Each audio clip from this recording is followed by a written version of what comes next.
What's good with y'all? We back with another one. We got conspiracy theories that turned out to be true. So I'm curious, bro. So let's just get right into it right now, and we ain't wasting no time, man. Missing Japanese citizens. One night in June 1978, a 22-year-old single mother of two kids named Yaiko Taguchi was working her usual shift in Tokyo, Japan's cabaret Hollywood. After finishing her shift right at around midnight, Yaiko left the cabaret through the front door and was never seen again. At first, nobody thought that anything serious had happened to Yaiko. In fact, several years later, her manager was questioned, and he claims that everyone thought she had quit when she failed to show up. At around that time, there had been rumors going around that several North Korean spies were working undercover in Japan looking to abduct innocent citizens and hold them as hostages back in North Korea. However, this was seen by the Japanese government as nothing more than a conspiracy theory that couldn't possibly be true.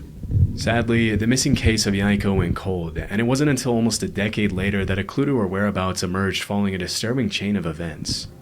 In November 1987, as South Korea was preparing to host the Olympics in the capital city of Seoul, a Korean Airlines plane blew up in mid-air as it was flying over the Andaman Sea, taking the lives of 115 innocent people. Damn. During the investigation, it was revealed that two North Korean agents acting under direct orders from the North Korean government had planted a bomb in an overhead storage compartment before getting off at the first layover in Abu Dhabi. As the authorities were closing in on the two suspects, one of them took his life with a cyanide-laced cigarette, but the South Korean government was able to arrest the other agent. One of them took his life with a cyanide-laced cigarette, but the South Korean government was able to arrest the other agent responsible for the attack. During her interrogation, it was revealed that she had been training for that mission for 6 years, and that for 3 of them she had been paired with Yaiko Taguchi, who had taught her how to speak and act like a Japanese woman so she could fly under the radar. As it was later revealed, Yaiko wasn't the only woman who had been kidnapped by the North Korean government. The fuck? As of today, 17 Japanese citizens that sound like some movie shit. Have like been real officially talk. confirmed by the Japanese government as having been abducted by North Korea from 1977 to 1983. Disturbingly, a lot of them were shamelessly kidnapped in the middle of the day and thrown on a boat to North Korea. That's crazy. You might think that the victims were involved in something shady that put them on the North Korean government's radar, but the investigations actually suggest that most of them were average citizens who just happened to be at the wrong place at the wrong time. One woman was captured while she was walking to a knitting class, and 2 others were kidnapped on a vacation to Europe. Another one, a 13-year-old girl, was taken as she was walking back home from school. Some of these victims were kidnapped for identity theft purposes, while others, like Yaiko, were forcefully brought to North Korea to teach the Japanese language and culture to North Korean spies. That's After crazy. the kidnappings were confirmed beyond the shadow of a doubt. Like you just walking to work, you just going to work, and you just get kidnapped. Now you forced to teach niggas Japanese. Like what, bro? The North Korean government had no choice but to come forward and apologize, but they claimed that only 5 of the 17 kidnapping victims were still alive. Over the next few years, the North Korean government would send what they would claim to be the cremated remains of some of the deceased victims back to Japan. However, as DNA testing would quickly reveal, pretty much all of the remains were fake, leading the Japanese government to believe that many more of the kidnapping victims were still alive. To this day, the North Korean government has stuck to its story, claiming that there are only 13 kidnapping victims and that the ones who are still alive were sent back safely to Japan. Shockingly, while the Japanese government has officially confirmed 17 kidnappings, the list of potential victims suggests that the true number could be as high as 800. Sadly, given the current political situation, it's unlikely we'll ever see the full extent of these abductions, or see the North Korean government held truly accountable for its horrific crimes. That's crazy, bro. Just the other day, I found myself wasting hours of time. nigga. Seymour Hersh published Heart Attack Gun. Back in the 70s, a journalist named Seymour Hersh published an article in the New York Times in which he accused the CIA of several assassination attempts on both foreign and American politicians who they considered to be anti-war dissidents. Due to these allegations, the US Senate put the CIA under investigation for alleged covert action abuses, which resulted in the release of 14 reports on major abuses committed by the CIA, FBI, and NSA. The majority of the reports included accusations of crimes such as opening and resealing US citizens' private mail for several years and illegally surveilling Black Power activists. Although these claims are obviously pretty serious, they paled in comparison to one particular accusation, or conspiracy theory, which alleged that the CIA had developed a pistol that could fire a poison dart over 300 feet, take a person's life, and leave absolutely no trace as to the cause of death. No, As it that's was later crazy. revealed, this theory turned out to be true, and the development of the Of course poison it dart is. gun was just one part of the program called MK Naomi, through which the CIA had sought to develop weapons for biological warfare. In 1975, William Colby, the CIA director at the time, had to testify in front of the committee that was investigating the agency. During questioning, he claimed that the CIA had developed a host of biological weapons as part of a plan to eliminate German leaders during World War II, but that their research had continued until well after the war. He also mentioned that the poison dart gun was almost completely silent on account of the battery that was housed inside the handle, and that it had been specifically designed for the target to feel nothing more than a mosquito bite when the dart struck. Interestingly, the agency had used a specific shellfish toxin to make it impossible for anyone to know what the cause of death was, leading forensic pathologists to believe that the victim had suffered an inexplicable heart attack. It wouldn't help pathologists that the dart was designed to melt inside. Ain't no telling what all they got, bro. That's what's crazy. The unknown is crazy, man. Ain't no telling what they got, bro. Body so that it only left a small red mark where it entered the victim. When asked if the heart attack gun, as it was nicknamed, was ever used on Like, anyone, it's 24 the now, you know, director telling alleged what that they it got only in was the for big 2 experiments, fold. and that there were no records of actual use. As part of the investigation, the CIA had to hand over the gun to the committee, and there are some pretty wild pictures of the committee members analyzing the gun as William Colby answers their questions about it. Normally, you'd expect to see something like the heart attack gun in a spy movie, and it's pretty wild to think that if they hadn't put it under investigation, they would have probably gotten away with using it for who knows what purposes. It's also pretty crazy to think that if that's the kind of stuff they were developing back in the 70s, imagine the kind of technology they have their hands on now. What I just say, it's the big Disturbingly, 2 the fold gun and was the telling only what time the niggas heart attack got. gun was ever shown publicly, and to this day, it remains unclear what happened to it after the investigation. Rogue waves. Sailors often get a reputation for making up stuff they claim to have seen during their time out at sea, and because there's no one there to refute their claims, they sometimes get away with some pretty tall tales.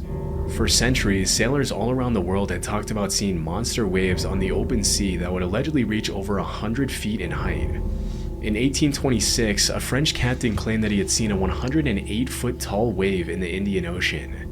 Even though he had 3 sailors with him who backed up his claims, when he came back to the mainland, he was publicly ridiculed by the scientific community, as it was widely believed that it was impossible for a wave to be higher than 30 feet tall.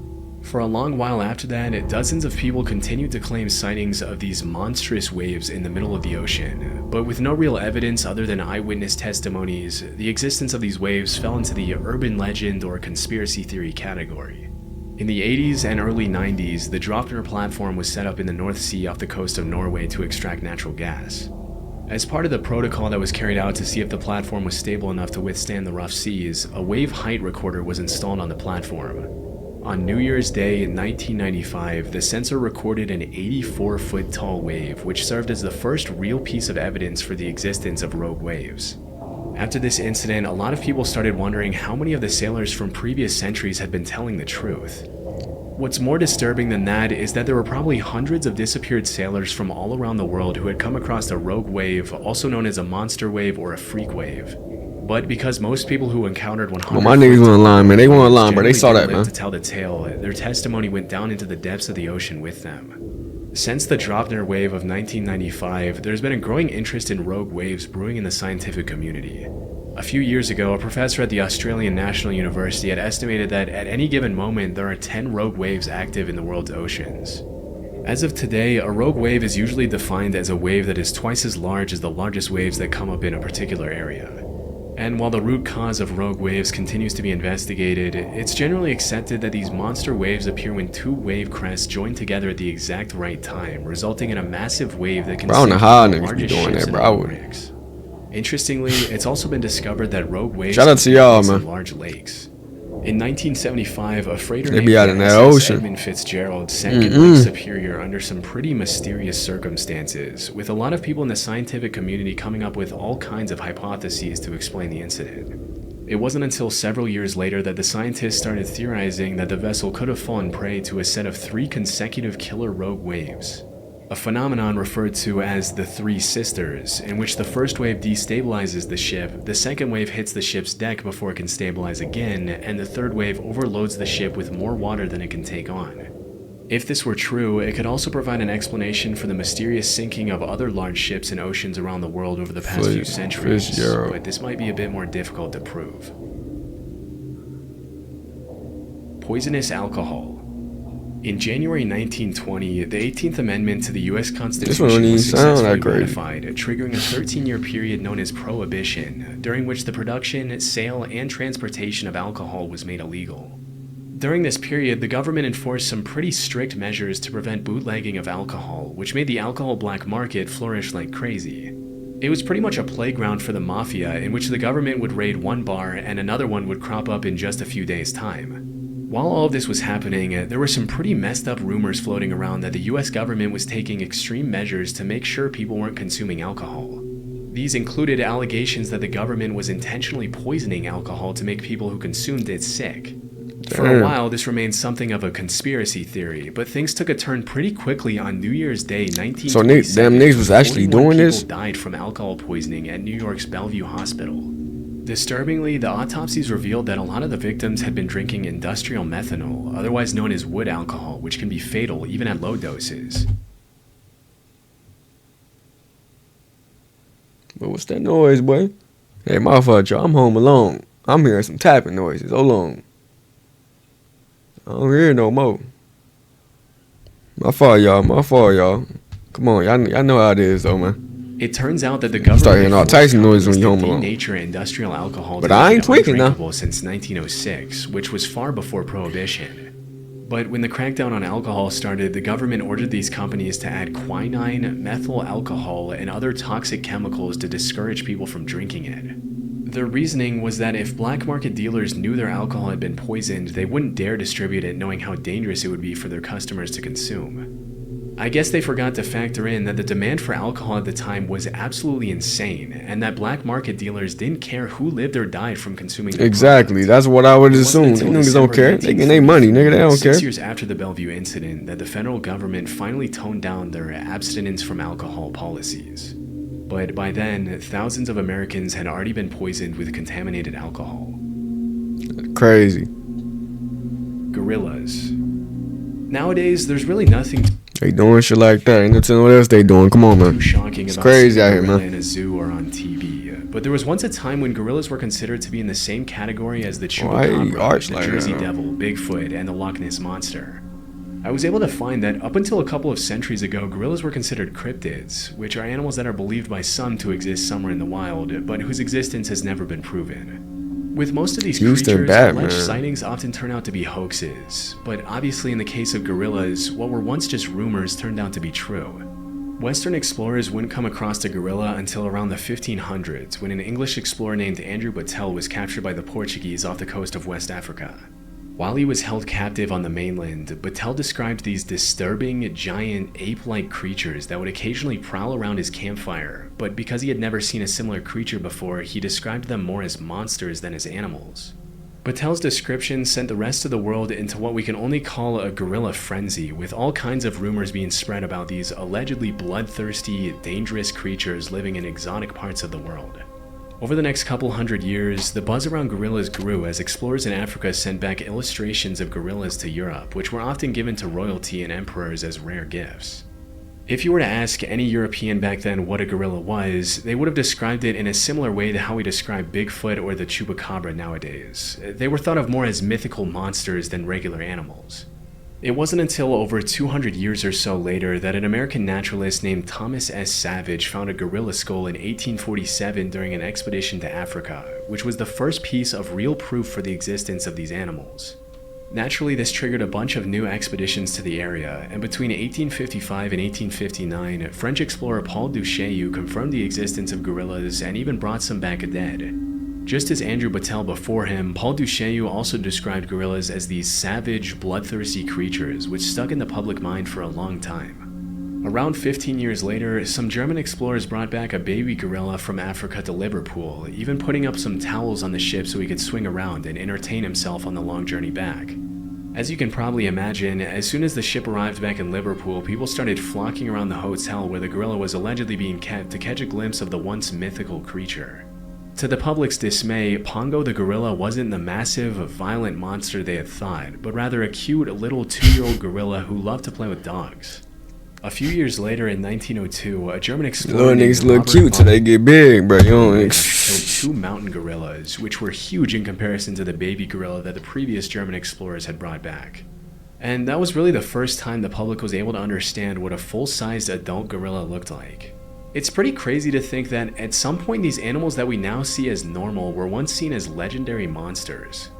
Interestingly, if you really look at the research, there are a ton of other animals that we now take for granted that were once brushed off as hoaxes, including kangaroos, platypuses, giant squids, and Komodo dragons.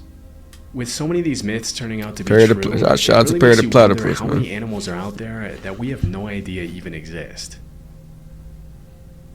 Nigga, fuck you and Rocket. No, not you, but fuck Rocket Money. Nigga. It was an interesting video. Nigga need to be more enthusiastic in his videos. Nigga need to be excited talking about information. This hour. But it was some good information, some shit. You really think they only made one heart attack gun? Hell no. Boy, don't tell them what, bro. Like, that's what would be crazy. But you'll get to be overthinking if you try to think of other shit they done. The unknown. But yeah, I'm in it right here. I'm finna go figure out what this type of noise is. But other than that, bro, recommend me some more videos to watch. Like, subscribe. And I'm out.